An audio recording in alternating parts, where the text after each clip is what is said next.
doing, how do you know if they're getting there, and the frequency in which you look at that increases the higher or the more intense the therapy is for them or the interventions are for them. So we have our process in place. This year, full force. Last year was a work in process, and I don't know that it'll ever be completely complete because we modify and revise as we see the needs for the students. So that was one of our major goals last year. Previous to last year, we worked on math and implementing some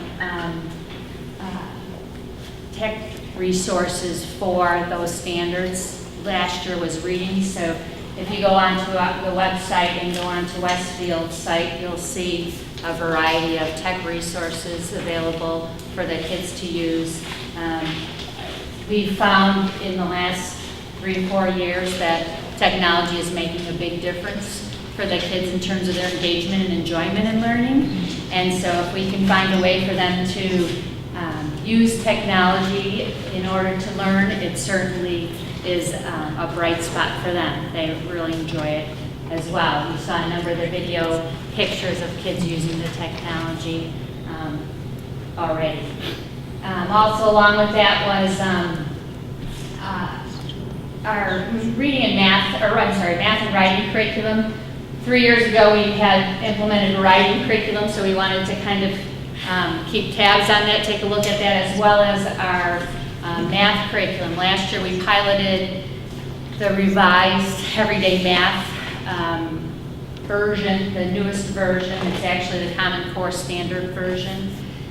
We piloted it in kindergarten because we weren't currently using it in kindergarten, so all of our classrooms in kindergarten piloted, as well as one classroom in each of the grade levels, 1 through 5. So 5th grade did that too.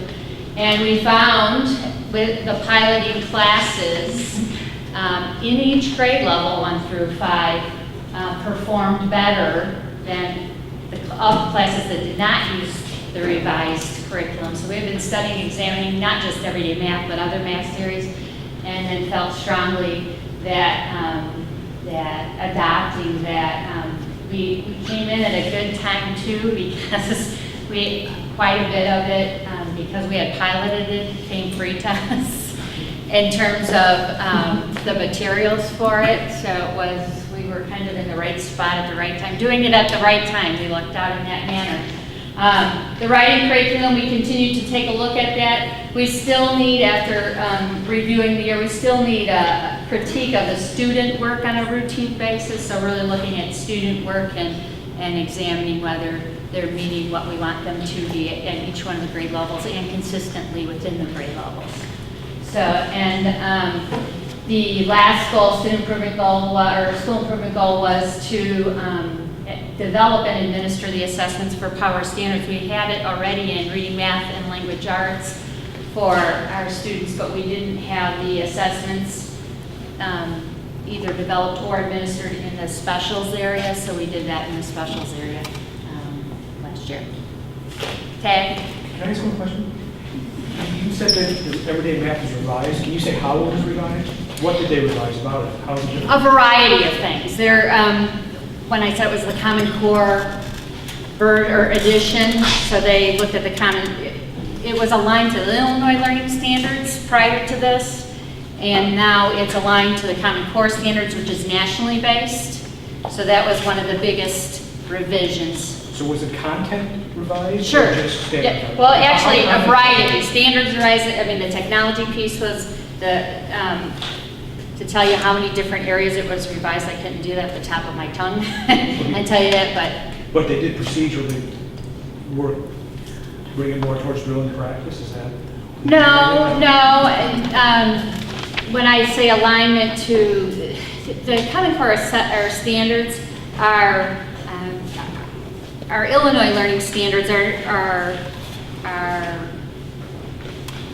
identified by clusters: early elementary, late elementary, middle school, and then there's descriptors within each grade level. The Common Core standards are more specific to grade levels, so it's 2nd grade Common Core standards per curriculum. So it adds clarity, if you will, in terms of the skills and topics for instruction. So then that therefore is they addressed what's directed to the children in terms of the content. Does that make sense?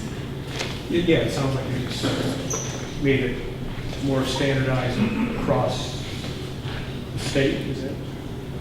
And more across what's expected per grade. In other words, you take your kid here and go somewhere else and you basically learn the same thing? Is that? They should be. Well, the Common Core standards are national, so that's Right. real different from the Illinois Learning Standards. But yes, generally speaking, that would be true. If they're learning this in class, the split classes, which one are they learning? Well, for math, they're the going fourth to grade fourth. goes to fourth, yes. So And they're- what about five? You have another split class over in North Prairie, correct? Right.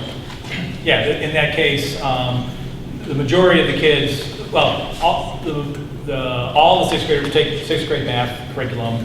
There's about 4 kids that were fifth graders last year who, or excuse me, fourth graders the previous year who took a fifth grade math curriculum, so they actually are advanced and are taking the sixth grade. So you And then, have them separated to where? yeah, and then the rest, the other fifth graders are taking the traditional fifth grade everyday math curriculum.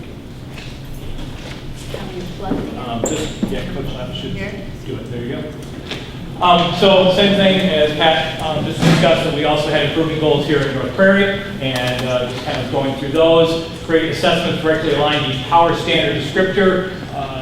We've been in a process of power standards for the past 4 years, which basically says, starting way back, the Illinois standards are very broad. There's a tremendous amount of them, and there's just too many to be able to cover in the amount of time that we have. And so we looked at what are the key essential power standards, but then we took those power standards, and there's roughly about 8 or 9 that have per grade level, per subject area. But out of those 8 or 9, then we took and broke those down to very specific kinds of things, so that basically I say, can you turn it into a test question?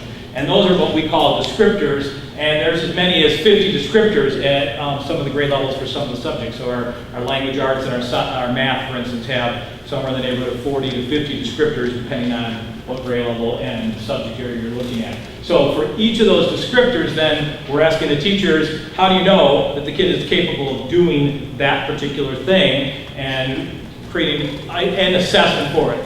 Many times that is a test, and we're looking at mastery level assessment, but it could be a quiz, could be a project that's done, a report that's done. Our science fair project encompasses a whole lot of those kinds of things. So what we did was, to help us track and make sure we're hitting all of those descriptors, I had the teachers create a binder that said, okay, here is the standard, here's the descriptor, and what assessment you use to measure that descriptor, and then put that in the binder so we're able to refer to that. So each of the teachers did really thick binders for it. A lot of times binders, I don't think are always the best way to to deal with paper, but this was actually a very helpful project. I think that the teachers would all agree that bringing that all together in one place was a very good way of getting our handle on what we're doing for assessment.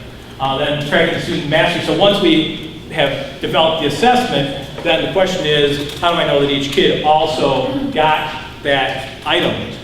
So we created a sheet on Excel that we call the red, yellow, green sheets, and basically by clicking and putting a number, it changes it from red to yellow to green, so we're very easily able to see if there's a descriptor that a lot of the class didn't get, or is there a kid that's kind of tracking all along, and he's always, not doing well. He's got a lot of red or yellow in his line. So it was a very easy visual way for us to take a look at each student. And again, something that was very, very helpful as we were trying to make sure we got a hold of every student and getting them to the descriptors. Then, as Pat talked about the RTI process, same thing going on here. Same as Pat, that we developed a process to begin going on, but it's something that we're still refining and working on. We had a midday exploratory period last year to help, so when we would find a kid that wasn't doing well, red, yellow, green sheets, right, then we would be able to use that time, middle of the day, for them to be able to get some help in that whatever area that they were not doing well in. And that was developed last year, was very helpful for certain students, and something that we're focusing even harder on this year in our exploratory periods. Library, we wanted to increase the amount of nonfiction reading, and writing, again, kind of refers to the fact that you do a lot of fiction in elementary school, but real world is more nonfiction. So almost all of the library purchases we did were in nonfiction last year, and then we saw a 300% growth in the number of books that were checked out, and hopefully that was an equal percentage of increased growth in reading too. And then in the end, increase the overall language arts time and create separate grades for them. So we added 30 minutes per day for language arts, and then had 2 separate grades of language arts and a reading grade. We had 2 different types of standardized testing that we do here in the district. The first one is called MAP. It's by an organization called Northwest Evaluation Association, NWEA, and it's a measure of academic process. It's given through grades K through 8 in math and reading. It's available for 2 through 8 in LA and science as well, although we don't really do science until we get up to about 5th grade. It's science, excuse me. We do science, we don't assess. Thank you. It's a self-adjusting computer-based test. So in one sense, if I go on, the first question I come across, if I get it right, it's going to give me a harder question. If I get it wrong, it's going to give me an easier question. And it goes through, there's about 45, 50 questions per test that it goes through to determine what level you're at. The difference between that and, say, paper-pencil test is the paper-pencil test can't really adjust. There's a range within that. So if I'm giving it to 3rd graders, I wouldn't be able to tell you that this student actually could operate at a 8th or 9th grade level where MAP is able to do that. Or conversely, if I'm giving a 7th grader a test and it turns out that he has very poor skills, the paper and pencil can't really tell you that he's only operating in the 1st or 2nd grade level. So that's one of the advantages to MAP. It's a pre and post design, meaning we do it every fall. We also do a midwinter, and then we do it end of the year, and we're looking for growth. And our focus with MAP is growth. How much does a kid, well, it doesn't matter where they come in, what matters is how much do they grow during the year. So that's very much the way we use MAP. And when we look at scores in a minute, you'll see a real significance difference between our MAP scores sometimes and our ISAT scores, which look at a criterion reference, meaning that you have to get to a certain point of knowledge. And so this is about growth. The other one is getting to that certain point. So there are times when we'll see that perhaps our growth isn't very good, but our ISAT score is very good because they are able to get to that level, and sometimes it's the reverse. Okay? Again, it's based on the fall-spring growth. It's a RIT scale. It's kind of an unusual term that you might not know. And it allows us to compare to national norms. We've always scored pretty well above national norms, so we don't even kind of get into that. We really focus in on growth targets, and then a comparison to our growth national